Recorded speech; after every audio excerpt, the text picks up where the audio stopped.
Hi, it's Jennifer with Jennifer at Home, and I'm so happy you're here today to join me to make some super easy Irish stew. And to go with it, some super easy Irish soda bread.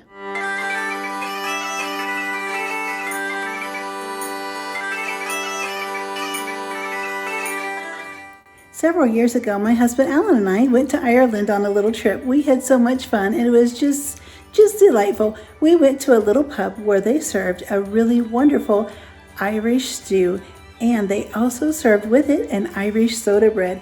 And that's exactly what I'm going to make today. I'm going to try my best to recreate those recipes to share with you just in time for St. Patrick's Day. These are the only things we're going to need to make this wonderful Irish stew. We're going to need some Worcestershire sauce. We're going to need a little bit of water, some frozen peas, carrots, onion, potatoes, tomato paste, vegetable broth, olive oil, a bay leaf, cornstarch, salt and pepper to taste, garlic, and that's all we need except for about a pound of stew meat. Let's get started. I'm going to get all my ingredients all laid out and prepped. The first thing I did was lightly spray my slow cooker, and then I'm going to go ahead and turn it on low so it can start preheating, because we don't want to take our meat and put it in there if it's cold after we've just gotten it all heated up. So we don't want it to cool down again. We want it to stay nice and warm once we've cooked it. I have about a pound of stew meat cut up, a half an onion, and then I have some carrots and potatoes all ready to go in to our stew. I have a big skillet of olive oil that's heated up on the stove. It's nice and hot. And now I'm going to start taking these little cubes of stew meat and putting them in and searing them on each side. When you hear it start to sizzle, then you know the skillet is nice and hot. We don't want to crowd these. We just want to put them in spaced out so there's plenty of room in between them. And then we'll turn them over so that each side is completely seared. So that means it's going to be brown and it's going to seal in all the juices. And this only takes just a couple of minutes to do. This step isn't about cooking the meat, it's just searing it so we can seal in all the juices on the meat before we put it in the slow cooker to start cooking in the stew. And don't forget at this point to season your meat with salt and pepper. I've added my beef to the slow cooker. And now I'm going to add in my onions.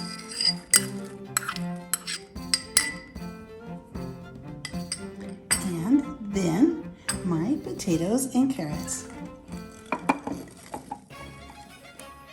Sometimes when we're cooking, we run across recipes that call for tomato paste, and they might call for just a little bit of tomato paste.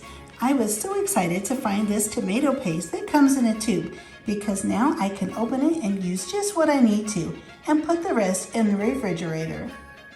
It's so much nicer than having to open an entire can of tomato paste for only using just a little bit. So to this bowl, I've added a teaspoon and a half of chopped garlic. I minced it very finely, and then I added a teaspoon of Worcestershire sauce. Now I'm going to take the tomato paste and add about a tablespoon of tomato paste. This is going to thicken up our stew really nicely, make it a nice tomatoey sauce. And now I'm going to add the 2 cups of vegetable broth. And we're going to whisk these things together.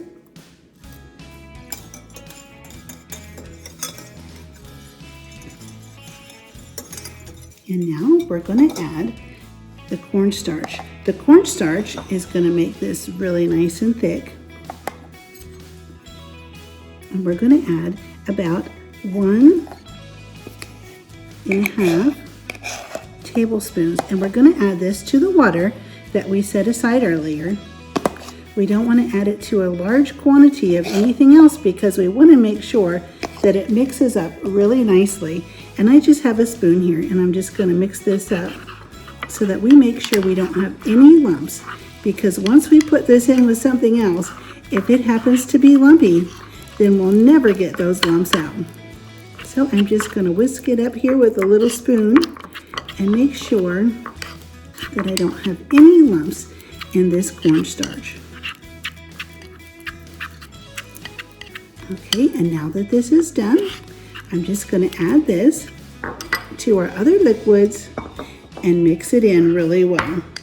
So that means we have all of our ingredients here ready to dump into the slow cooker. We have everything except the frozen peas, which we're not going to put in quite yet. So there we go. There goes the cornstarch, the thick slurry mixture. And now I'll just whisk this in and make sure everything is incorporated nicely. So we have a really fragrant sauce here that's going to go in to the slow cooker with the carrots, the onion, the potato, and the stew meat. Since I had the hot meat already heated on the stove, I went ahead and put the lid back on once I put the meat into the slow cooker with all of the other ingredients. And there goes our wonderful sauce. You can see our really tasty garlic there. It's going to be so good. It smells wonderful. I've turned my slow cooker up on high because I'm going to cook mine on high for 3 to 4 hours, or you could also cook it on low for 6 to 7 hours. Now I have everything in here except for the peas. I've set the peas back in the freezer because we want to keep them frozen till about 20 minutes before we're done. Now we're going to put a bay leaf right on top. This recipe calls for half a bay leaf on top, and then we'll put the lid on and let this start cooking. Well, we have our stew cooking in the crock pot. I thought it would be a really great idea to make some super easy Irish soda bread. For this soda bread, we don't need very many ingredients at all.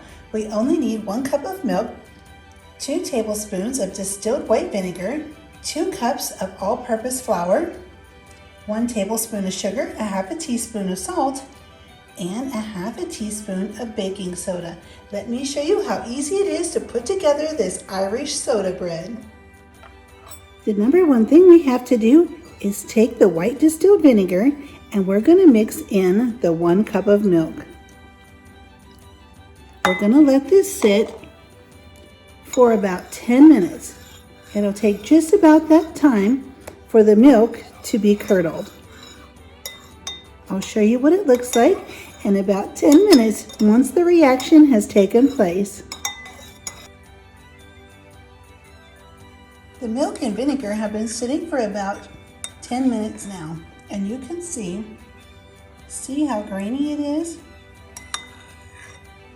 You can see how curdled this milk has gotten. So now it's ready to put in the bowl with our flour and our sugar, our salt, and our baking soda. We'll get everything mixed up and we'll turn out the bread. We'll want to preheat our oven to 400 degrees. I'll get everything put into our bowl. And I'll have the full recipe listed below so that you can make this super easy soda bread. And now it's time to put in the curdled milk and stir everything together.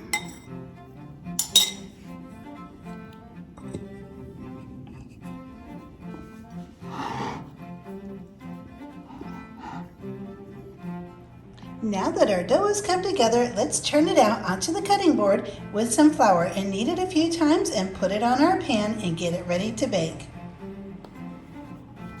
I have some flour that I'm going to put down, and the best thing to do is have super clean hands and just turn the dough right out onto the cutting board. You can sprinkle a little bit of flour on top as well. And then just start kneading it. Just start pushing it over onto itself. And you only need to do this just a few times with this bread.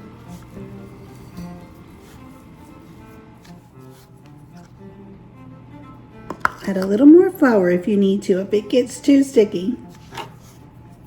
So just once you get going, you can just fold it over a half turn, press it out with the palm or heel of your hand, and just keep working it around just a little bit.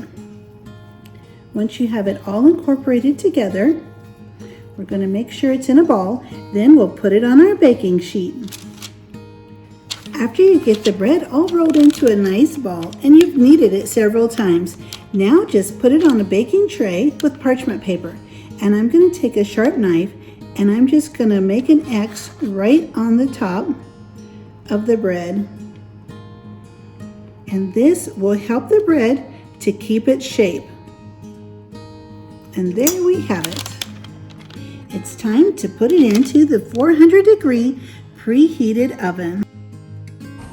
The oven is preheated to 400 degrees. Now let's put in our Irish soda bread. My Irish stew has been on for about 3.5 hours.